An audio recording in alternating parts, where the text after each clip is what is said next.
Penguin Random House Canada presents The Procrastination Equation, How to Stop Putting Things Off and Start Getting Stuff Done, by Piers Steel.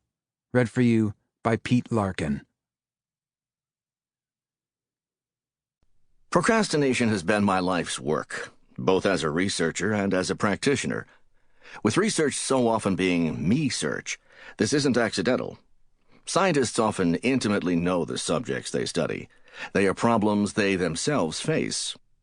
It's true that I have sympathy for the procrastinator's plight because it is one I shared for many years, and everyone knew it. Here is an excerpt from a letter my late brother sent to my uncle. Have you heard from Piers about his research? He has forged himself into an expert on procrastination, publishing numerous articles on the subject and being interviewed on national radio and in the press. I got a chuckle, as Piers was the worst procrastinator during his high school and college years. Nowadays, my work has received international acclaim. I have coached national college champions in business school competitions, and awards for teaching and research hang on my office wall. But for most of my life, I felt potential languishing inside me, mingled with frustration, because I couldn't sustain any of my many attempts to improve. Encountering people who were naturally more capable of getting things done simply reminded me of my own deficiencies, curdled my spirit, and raised considerable misplaced resentment. Luckily, I was attracted to a profession whose very purpose was to identify the key enablers of change, which I then systematically put into practice in my own life, one by one. My PhD is in industrial organizational psychology, the scientific study of our actions and minds in the workplace. Psychology applied to work focuses on how to improve people's performance, well-being, and, quite appropriately, motivation or lack thereof. Unfortunately, many of the techniques of this discipline aren't well known, buried in the depths of obscure journals and written in scholarly language comprehensible only to the initiated. For procrastination, the problem gets even more complex. This subject has attracted the attention of all the social sciences and inspired research around the world. With over 800 scientific articles on the topic, from fields spanning economics to neuroscience, in languages ranging from German to Chinese, the challenge is to find and make sense of them all, and this is where I come in. I found two ways to study procrastination. The first was by doing my own research, which you will read about presently. That gave me the basis for a theory of how and why we put things off. But then I needed to deal with the panoply of disciplines that have studied procrastination and published results in so many different journals and books. I was lucky enough to stumble upon meta-analysis, a recently developed scientific technique, and adapt it for my research. Meta-analysis mathematically distills the results from thousands of studies to their core consensus. At a basic level, meta-analysis is what lets science progress. By enabling a synthesis of knowledge, it reveals the underlying truths we seek. It is very powerful. It has applications in every field, and it increasingly provides the information we need to run the world. The medical treatment you get from your doctor, for example, is likely based on the results of meta-analyses, from asthma to Alzheimer's. It is a discipline I have mastered. I have created some of its basic techniques. I teach it to others, and I have developed software for it. I like to think of it as something I'm good at. It was natural, then, to meta-analyze the body of research procrastination.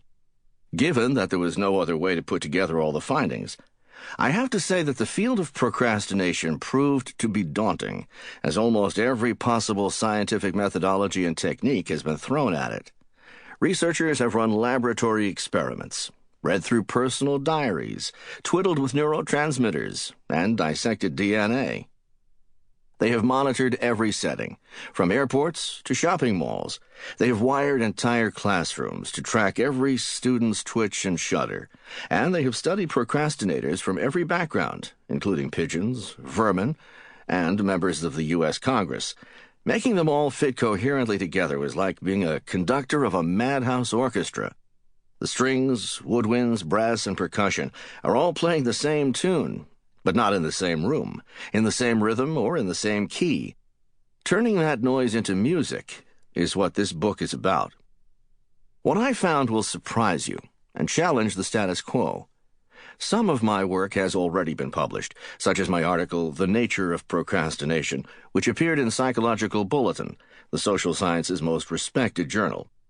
Some of it has already been reported in hundreds of media venues around the world, from India to Ireland and from Scientific American to Good Housekeeping and the Wall Street Journal. But most of what I found is presented here for the first time. Within these pages, you will find out that we've been misdiagnosing procrastination for decades, attributing it to a trait associated with less procrastination, not more. The real reasons for procrastination are partly genetic and can be traced to the fundamental structure of our brains, which is why procrastination is seen in every culture and throughout history.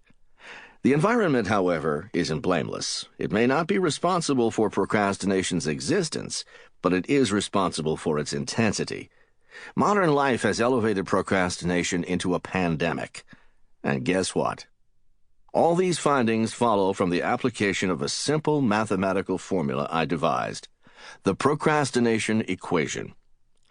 Because I was able to tease out the fundamentals of the dynamic that makes us procrastinate, I have also been able to figure out strategies that we can use throughout our lives, school, work, or personal, to combat our innate tendency to put things off. A tall order? You bet. That's why it has taken me so many years to write this book. I hope the hours you spend reading it will reward you with a new way of thinking about how to spend and waste your time. Chapter 1. Portrait of a Procrastinator. Never put off till tomorrow what you can do the day after tomorrow. Mark Twain. This book is about every promise you made to yourself, but broke. It is about every goal you set, but let slide, never finding the motivation. It is about diets postponed, late-night scrambles to finish projects, and disappointed looks from the people who depend on you, or from the one you see in the mirror. It is about being the slacker in your family, and the straggler in your circle of friends. It is about that menacing cloud of uncompleted chores, from the late bill payments to the clutter that fills your home. It is about that doctor's appointment you have been putting off, and the finances still in disarray. It is about dawdling, delay, opportunity lost, and more, much more.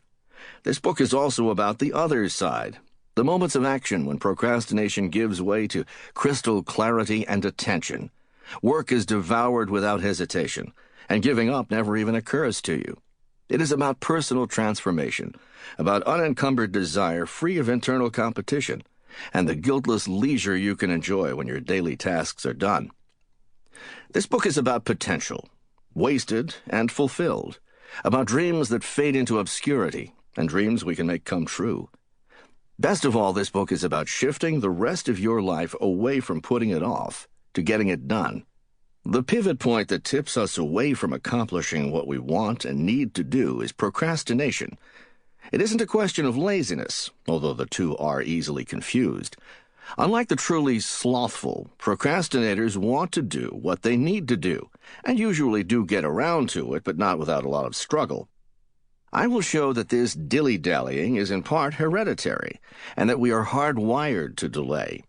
Our tendency to put things off took 100 million years to form, and is now almost etched into our being. But research shows that, despite its ingrained nature, we can modify our habits and change this behavior.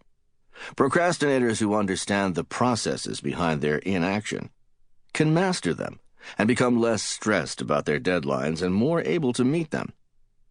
This book tells procrastination's story. It stretches from Memphis of ancient Egypt to modern New York City, from the cancer ward to the stock market floor.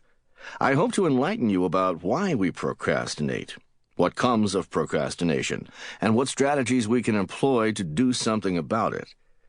We will start off simply, establishing what procrastination is, helping you decide whether you are a procrastinator, and if so, how you likely experience a bout of procrastination.